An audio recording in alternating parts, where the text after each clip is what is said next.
Viidiyoo kana keessatti iccitii namni kamuyyuu isinitti himee hin beeku. Haga ammaatti dhageessanii kan hin beeku. Iccitii guddaan isinitti. Viidiyoo kana darbe keessatti qoromsa biyyoolessaa ta'eef akkamitti qo'achuu akka dandeessan isinitti himee jira. Viidiyoo kana keessatti immoo iccitii guddaan namuu kan isinitti himee YouTube irraayis Google irraayis barbaadanii kan hin arganne isinitti. Qoromsi biyyoolessaa akkamitti ba'a? Qoromsi biyyoolessaa akkamitti akka ba'u immoo beekuun maal faayidaa qaba? Kana beekuu fi beekuu dhabuun jireenya keenya irratti dhiibbaa wanti godhu jira. Akkaataa qo'annaa keenya irratti dhiibbaa wanti godhu jira. Eeyyeen barbaachisaa waan ta'eef dubbii kana ana kana dura yeroo barataa turetti osoo namni natti himu jiraate baay'ee gammadaan ture. Barataadha wanti kun hojii salphisa. Kana beekuun keessan gara fuulduraatti illee qophii keessan keessatti akkaataatti qopheeffatan irratti sheeppisiin gochuu danda'a. Kanaaf iyyuu na hordofaa isinitti hima. Qoromsi biyyoolessaa kan ba'u learning outcome irratti hundaa'e. Tokkoon kitaaba keessanii gaafa laaltan jalqabaa kaasee hanga dhumaatti learning outcome qaba. Boqonnaa tokko ta'uun jalqabeen duratti learning outcome yookaan learning objective qaba. Namoonni baay'ee wanta kana calii jettanii bira dabartu. Anis dura akkasan gochaa ture. Haa ta'uyyuu malee warri kaarikulamii isin ittiin baratan develop godhan achi keessa learning outcome kan isaan ka'an sababii malee miti. Learning outcome baay'ee barbaachisaa. Learning outcome yoo beektan milkaa'uu dandeessa. Learning outcome barumsa isin baratan sababiin isin barataniif. Learning outcome yoo beektan qoromsi yeroo baay'ee kan ba'u learning outcome sun achiif godhe moo hin goone. Barataan tokko learning outcome bira gahe immoo hin geenye kan jedhu sana teesti gochuudha. Kanaaf iyyuu qoromsi biyyoolessaa akkamitti ba'a? Qoromsa biyyoolessaa maal irratti hundaa'a? Kan jedhu yoo ilaalle qoromsa biyyoolessaa kan irratti hundaa'u learning outcome. Tokkoon chaaptarii keessaa gaafiin ba'a kan isaan irratti hundaa'an learning outcome yookaan objective chaaptarii saniiti. Kanaaf iyyuu gaafii garaagaraatiin bahuu danda'a. Gaafii baay'eedhaan teesti ta'uu dandeessu. Haa ta'uyyuu malee gaafiin hundiniyyuu teesti kan godhu objective sana barataan tokko achiif godhe immoo achiif hin godhe kan jedhu teesti gochuudha. Kanaaf tokkoon gaafii chaaptariiwwan isin baratan hunda keessaa kan qophaa'an learning outcome tokkoon chaaptarii san keessa jiran barataan tokko isa sana beekamoo hin beekne jedhanii adda baasuudhaan. Saayikoolojistiin barnootaa biyya Ameerikaa Bloom's kan jedhamu yeroo tokko bara 1956tti qorannoo tokko qorate. Qorannoo inni qoraterraa ka'uudhaan Bloom's taaksonomii wanti jedhu develop ta'e. Egaan erga inni qorannoo kana qorate booda qorannoon isaa kun baay'ee beekamaa dhufe. Biyyoonni garaagaraa addaatti godhan. Biyyoonni garaagaraa hin fudhatan. Kan sin ajaa'ibu yeroo ammaa kana yuunivarsiitiiwwan hundinuyyuu sadarkaa barumsa garaagaraatti kan isaan fayyadaman learning objective barataa tokko adda baasuudhaaf Bloom's taaksonomii. Akkuma dura isin jedhe kaarikulamii isin ittiin barattan illee develop ta'uudhaaf Bloom's taaksonomii fayyadaman. Bloom's taaksonomii of learning objective kan jedhamu jechuudha. Isa kana onlaayinii irra gattanii yoo barbaadan argachuu dandeessu. Bara 2001 rivaayiz ta'ee jira qorannoon isaa kun. Egaan yeroo ammaa kana yuunivarsiitonni hedduun kan isaan fayyadaman isa kanaadha. Bloom's taaksonomiin paartii 3 qaba. Egaan barumsi isin barattan paartii 3 keessaa tokko develop gochuutu isarra jiraata at least. Yookaan 3 isaayyuu develop gochuu qaba jechuudha. Kana jechuun fiiziksii kutaa 12 hin baratu yoo ta'e chaaptarii 2 fiiziksiin kutaa 12 objektiiviiwwan kana keessaa tokko develop gochuudhaaf yookaan 2 yookaan 3 develop gochuudhaaf yaadamee qophaa'e jechuudha. Kanaafiyyuu barumsa isin barattan akkasumaan hin qophaa'u. Bloom's taaksonomii tokkoffaan barumsi nuti barannu sammuu barataa irratti hojjechuu qaba. Yookaan immoo beekumsa barataa guddisuu qaba. Kanaafiyyuu inni kun maal jedhama? Cognitive development yookaan immoo cognitive domain. Barumsa barataan tokko baratu sammuu isaa dandeettii yaaduu isaa ijaaruutu isarra jiraata. Lammaffaan immoo saayikoomotor doomeen jedhama. Saayikoomotor doomeen kan inni wal qabatu iskiilii yookaan dandeettii waan tokko hojjechuu gonfatudha jechuudha. Kanaaf barataan tokko dandeettii waan tokko hojjechuu gonfachuutu isa irra jiraata jechuudha. Sadaffaan barnoonni nuti barannu kamiyyuu ilaalcha keenya geeddaruutu irra jiraata. Kanaaf sadaffaan affective doomeenidha.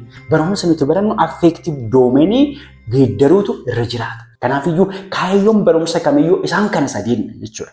Kanaafii qoromsa biyyaalessaa keessatti qoromsa biyyoolessaa warri baasan ekspertiidha. Baay'ee beeku. Waa'ee kanaa yeroo baay'ee irra deddeebi'anii dubbisanii jiru. Kaarikulamiin akka qophaa'u baay'ee beeku. Kaarikulamiis qopheessanii jiru ta'a. Qoromsa biyyoolessaa kan isaan qoran objektiivii tokkoon chaaptarii sanaa miits godhe moo barataan tokko bira ga'e moo hin geenye kan jedhu adda baasuudhaaf si qoru jechuudha. Kitaabni kamiyyuu gaafa barreeffamu barreessaan kitaaba tokko fuula 40 barreesse yoo ta'e fuulli 40 guutuun objektiivii yookaan kaayyoo tokko qaba. Haa ta'uyyuu malee fuula 40 sana keessa fakkeenya garaagaraa fudhatee wantoota adda addaa baasee buusee dubbisaan kitaaba isaa dubbisu akka hubatu wanta inni godhu hedduutu jira. Haa ta'uyyuu malee objektiiviin isaa muraasa. Kanaaf qorumsa biyyoolessaatiif gaafa qophooftan viidiyoo kiyya kana duraa keessatti gaaffii hojjedhaa kana jedhe. Gaaffiin objektiivii sana akka bartan, objektiivii sana beektanii, objektiivii sana irratti akka xiyyeeffattanii fi objektiivii sana irratti akka adda baaftanii isin gargaara. Kana gochuun keessan wantoota hundumaa walitti qabdanii dubbistan, objektiivii sana irratti hundooftanii, objektiivii sana adda baaftanii isa hojjechuudha jechuudha kan isin dubbistan. Egaan akkas sirriin jedhe qorumsa kana warri baasan baay'ee ekspertiidha. Leenjii garaagaraa irratti fudhatanii jiru, waa'ee kana irratti baratanii jiru. Barattoota baay'ee barsiisanii jiru, qoranii jiru, yeroo baay'eetti qorumsa baasanii jiru.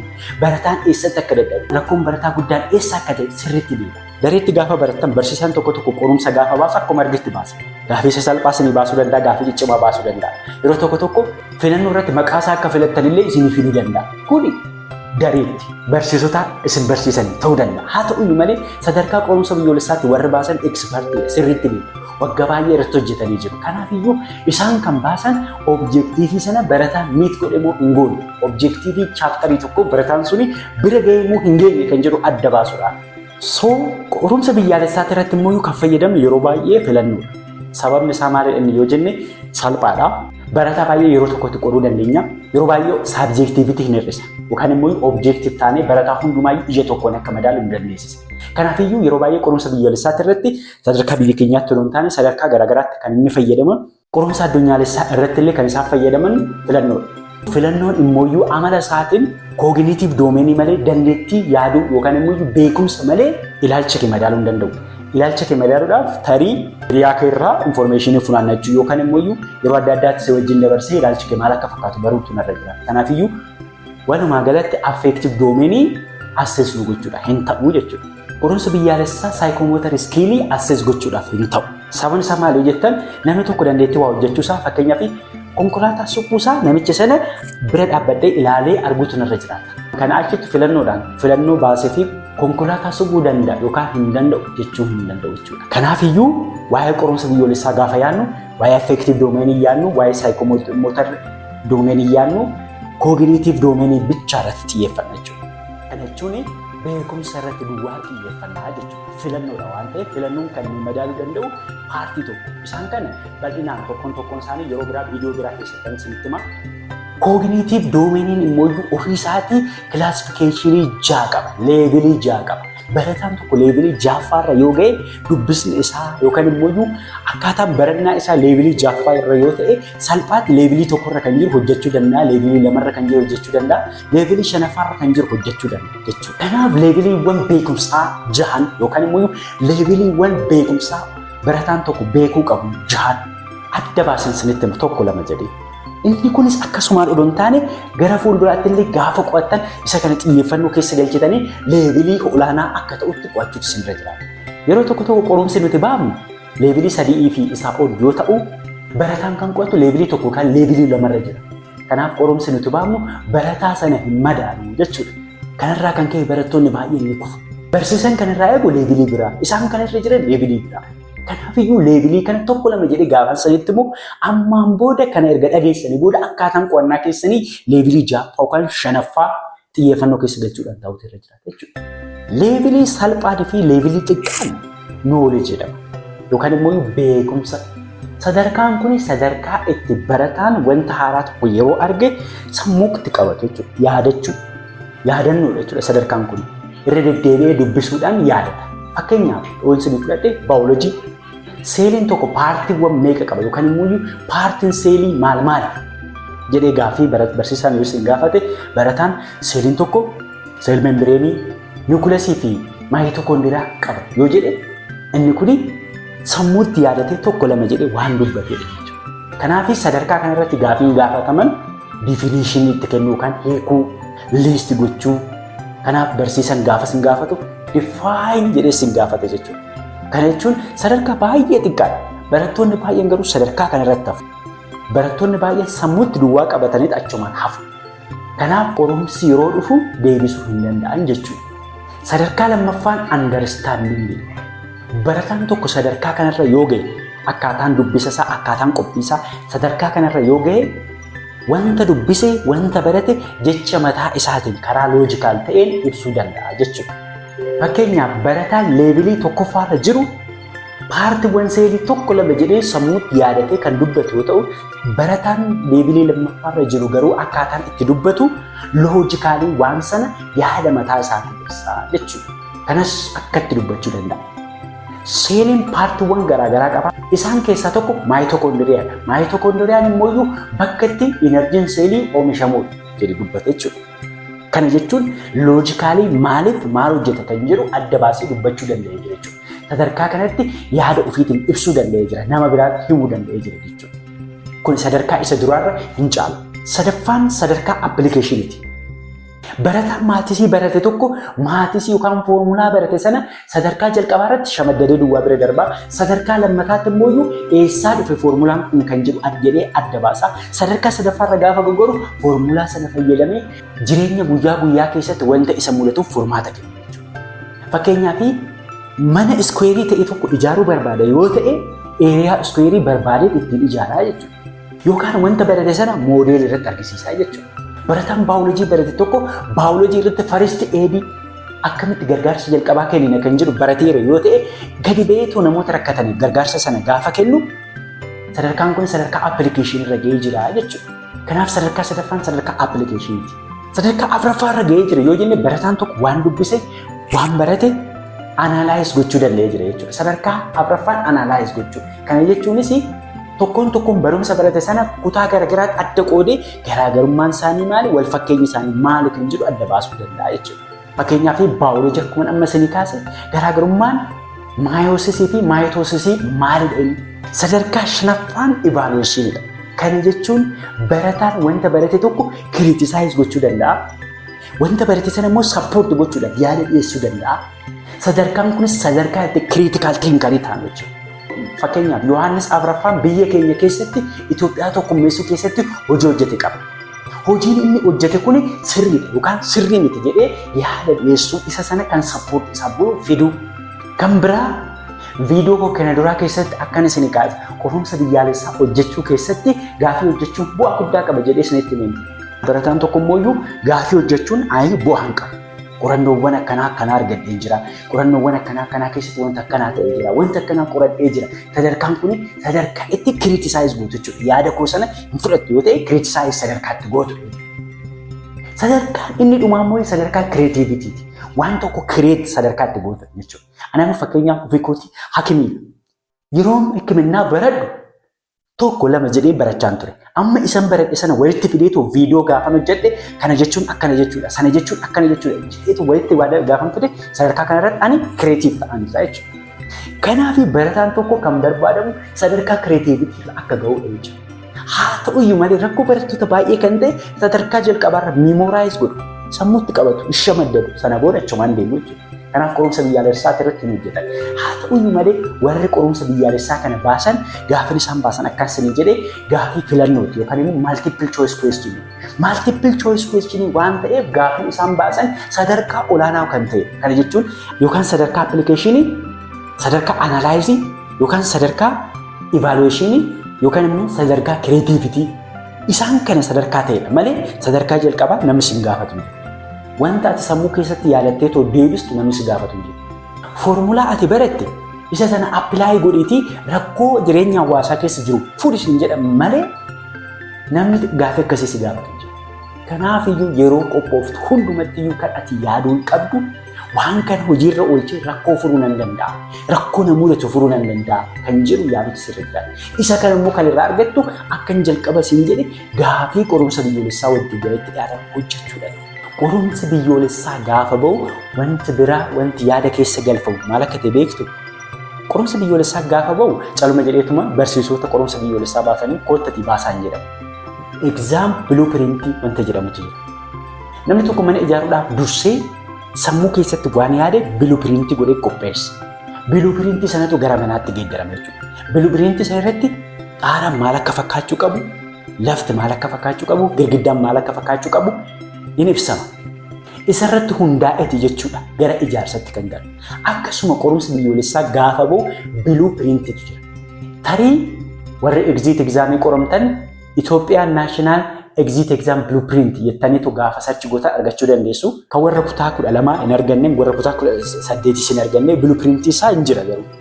Kana jechuun maal jechuudha? Qorumsa otoo hin baasin duraan dursa tokkoon boqonnaa keessaa objektiivii jedhamtu tarreeffama. Kanaaf objektiivii tokkoffaa, objektiivii lammaffaa, objektiivii sadaffaa jedhamee boqonnaawwan jiran keessaa objektiiviin hin tarreeffamu. Sana booda Bloom's taxonomy level of knowledge kanan siniin jedhu kan irratti hundaa'e fakkeenyaaf objektiivii tokkoffaa gaafii understandingii qoru baasi jedhamee tarreeffamaa jechuudha. Barsiisaan qorumsa biyyoolessaa baasuuf gaafa kennamu objektiivii tokkoffaa kan assess naa godhu gaafii understandingii assess godhu gaafii tokko baasi, lama baasi jedhama. Yookaan immoo objektiivii lammaffaa assess kan naa godhu barataan tokko objektiivii lammaffaa hubachuusaa kan adda naa baasu gaafii appilikeeshinii naa baasi. Duraan dursa inni kun warreen kaarikulamii irratti hojjetan hin qophaa'a. Sana booda gara tokko warra qorumsa baasanitti hiramaa jechuudha. Barattoota exit exam qoramanii mock testii baasen ture. Mock testii sanarratti gaafiin ani baase patient centered care ilaalchiseetu gaafii understandingii isaanii qoru tokko gaafii appilikeeshinii qoruun lama jedhamee jira. Kanaaf gaafii sana baaseen jira jechuudha. Kanaaf iyyuu barsiisonni qorumsa biyyoolessaa baasaniis akkaataa itti baasan blueprint irratti hundaa'e. Walumaa galatti isinitti immoo kanan barbaadu qorumsa isin qoramtan objektiivii irratti hundaa'eeti malee caalma jedhee miti. Haa ta'u iyyuu malee objektiivii sana gaafa isin qoran higher level yookaan immoo higher cognitive level target godhaniiti jechuudha. Yeroo dubbistan akkaataa sanatti dubbisuu isinirra jira jechuudha. Learning objective maalidha kan jedhu dursitanii ilaaltanii isa sana achiif gochuudhaaf yeroo hundumaayyuu gaafii gaafachuudhaan gaafii baasuudhaan illee isa sana teesti gochuu dandeessu. Egaa mee qorumsa biyyaalessaa irratti kan dhufu filannoodhaa isiniin jedhee jira. Maaliif akka filannoo filannes immoo isinitti himee jira. Egaan filannoon gaafa qophaa'u itti yaadamee akkaataa itti qophaa'u qaba. Isa kana sirriitti hordofaa isinitti hima. Filannoo gaafa qopheessinu itti yaadnee qopheessina. Filannoon paartii sadi qaba. Gaafii filannoo tokko gaafa qopheessinu paartii sadi goonee qopheessina. Kana jechuun gaafii filannoo tokkichi paartii sadi qaba. Tokkoffaan isteemidha yookaan immoo jirmi jennaan. Lammaffaan key response yookaan immoo deebii ijoodha. Sadaffaan distraaktarii yookaan immoo warra dogoggorsitoota. Qorumsa biyyoolessaa gaafa baanu duraan dursinee gaafii barreessina. Gaafii nuti barreessinu san keessatti infoormeeshinii barataa gaafii sana deebisuuf infoormeeshinii barbaachisaa hunda achi keessatti eegama. Kanaaf jalqabarra gaafa barreessinu gaafii barreessina jechuudha. Ittaanee kan barreessinu gaafii sanaaf deebii kan ta'u barreessina. Kana jechuun barataan suni filannoon yoo jiraachuu baataniyyuu deebiin kana jedhee deebisuu danda'utu irra jiraata jechuudha. Sadaffaa irratti deebii sanaan kan walitti dhiyaatan barataa sana kan dogoggorsiisuu danda'an barreessina jechuudha. Kanaaf barsiisaan waggaa 5, waggaa 10, waggaa 20 gaafa barsiisu tokkoon barataa eessatti akka chaalenjii ta'an eessatti akka rakkatan beeka. Kanaafiyyuu kan isa dogoggorsiisan. Yoo hin beekne ta'e gara sadarkaa itti aanutti darbuun waan irra hin jiraanneef barataan kun hin beeku taanaan akka dhabuuf kan isa dogoggorsiisan dogoggorsiisota baay'ee achi keessa keenya jechuudha. Kanaafiyyuu gaafii filannoo tokko gaafa qopheessinu jalqaba irratti gaafii yookaan immoo jirma wantoota barbaachisu kan keessa keenya itti aansee deebii gaafii sanaa kan ta'u sadaffaa irratti dogoggorsitoota keenyaa jechuudha. Kanaaf filannoo aadaa hanga daatti jira yoo ta'e deebiin baa yoo ta'e kaan isaanii dogoggorsitoota jechuudha. Qorumsa dareetti dogoggorsitoota gaafa qopheessan calleedheetuma akkuma itti qopheessuu danda'u. Qorumsa biyyoolessaatti garuu of eeggannoodhaan qopheessu. Kan isaan qopheessan yeroo baay'ee kan barataa jedhaa wal dhabu. Yeroo baay'ee kan walitti dhiyaatan. Yeroo baay'ee barataan adda baasuu kan rakkatu. Isarratti xiyyeeffatanii isa sana jechuudha. Dogoggorsitoonni. Kan biraan dogoggorsitoota gaafa qopheessinu dheerina isaanii garaagarummaa akka qabaatu goonu. Kanaaf qorumsa biyyoolessaa irra dhaqalaala. Dheerinni isaanii garaagarummaa hin qabu. Maaliif barataan tilmaamuu danda'uun irra hin jiraatu. Dogoggorsitoota gaafa qopheessinu iddoo wal fakkaatu, yaada wal fakkaatu qopheessine. Fakkeenyaaf filannoo aarra bara 1889 jennee filannoo baarratti immoo namicha yoo jenne kun waliin argu jechuudha. Kanaafiyyuu dogoggorsitoota gaafa qopheessinu baay'ee kan wal fakkaatu. Yeroo baay'ee dogoggorsitoonni illee hamma tokko akka deebii ta'uu danda'ani. Hamma tokko garuu isaan keessaa sirriitti deebii kan ta'uu danda'u key response irra keenya jechuudha. Kompiitarri kan inni beeku deebii nuti kennineef sana duwwaadha. Kana jechuun A, B, C doon taane kompiitarri kan beeku deebii nuti himne sana. Isa sana immoo nama tokko arra yoo kaa'e nama tokko baarra gochuu danda'a. Garuu gaafa arra deebi'eetu arramu hundumti isaatu deebiin isaa tokko jechuudha. Kompiitaraaf kan kenname tokko waan ta'eef. Kanaafiyyuu qorumsa biyyoolessaa keessatti isaan kana sadee beekuu qabdu jechuudha. Kanaafiyyuu qorumsa filannoo gaafa hojjettan yeroo hundumaayyuu wanta kana sammuu keessatti qabachuu sirriitti jiraata. Tokkoffaa gaafii sirriitti dubbisu. maaltu jira odeeffannoo maaltu jira yoo gaaffii sirriitti erga dubbistanii booda utuu gara filannoon dhaqin deebisaa ofii keessanii lafa kaa'a. Sana boodatti gara distiraaktarii dhaqxu jechuudha. Kanaafiyyuu tokkoffaatti qorumsa biyyaalessaa barsiisaan gaafa baasu maal godhaa? Dura gaafii baasaa isinis dursitanii gaafii dubbistu. Lammata immoo deebii kaa'a barsiisan isin immoo dursitanii deebii tilmaamtu. Sana booda distiraaktarii illimineet gootu jechuudha. Kana jechuun maal jechuudha? Deebii yoo beekuu baattan illee dogoggorsitoota tokkoon isaanii madaaltanii keessaa baasaa jechuudha. Gaafii filannoo akkamitti taa'u jennure? Tokkoffaa gaafii sirriitti dubbisaa. Lammaffaa utuu deebii hin ilaalin utuu filannoo hin ilaalin dursaatii deebii tilmaamaa.